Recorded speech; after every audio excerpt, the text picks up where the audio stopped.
Over the years, I grew tired of not having any friends, and as I grew older, of not having any boyfriends. A decision which was either the cause or the effect of my relationship with him. I'm still not quite sure which one. It was different from any other guy I'd known. He was older, 17, and one of the only guys in our entire high school who proudly proclaimed that he did not believe in drinking, smoking, swearing, sex before marriage, or even playing cards. He advocated for what he called good, old-fashioned values. And I was a lonely 15-year-old girl who was mesmerized by a passionate older boy and just wanted to be smiled at, called pretty, and kissed. Kissed. He was the first boy I ever kissed, and I loved to kiss and be kissed by him. He always made it clear that sex before marriage was out of the question. So I never felt pressured to do anything like my friends and the girls on TikTok. I was so naive.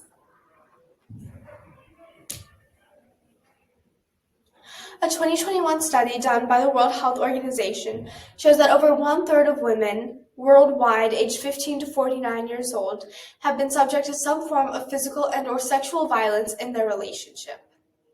That is over 1.27 billion women. So how do we put meaning to these empty numbers when even one case is far too much? Evil by Andrea Berthon. For a couple months, it lasted.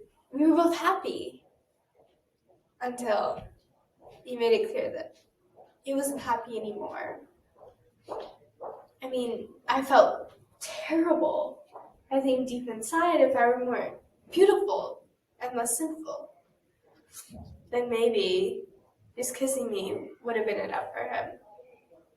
But I couldn't bring myself to give him what he wanted. It just scared me.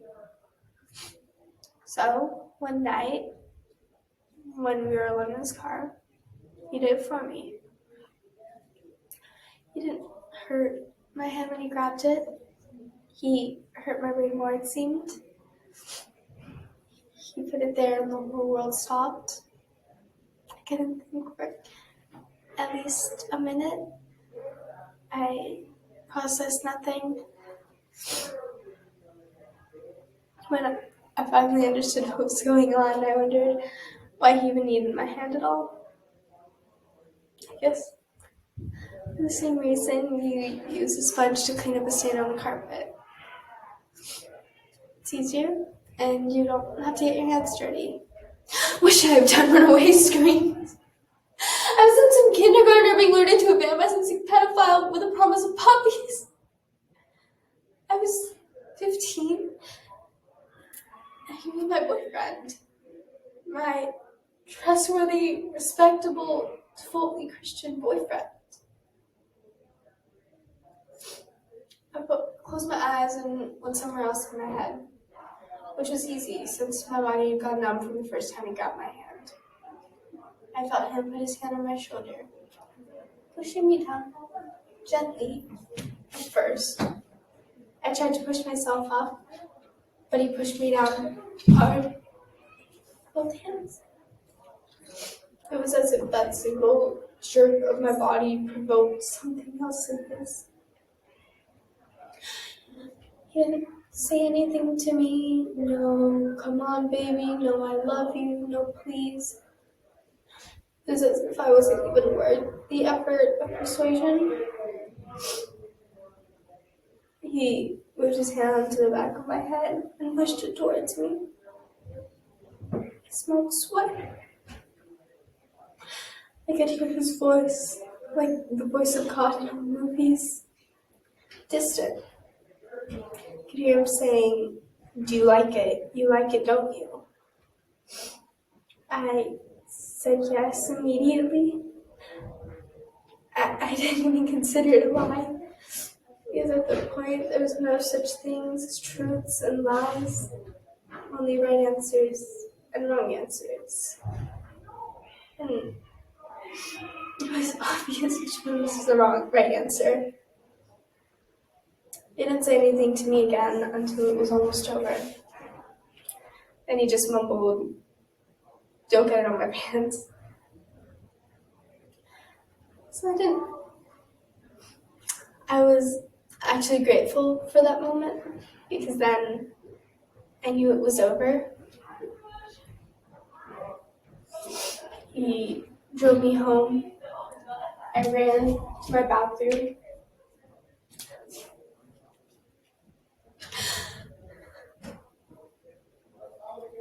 I turned off the lights and crouched in the corner of my room because I felt safe there. I was hidden. His hands, they wouldn't be able to touch me again.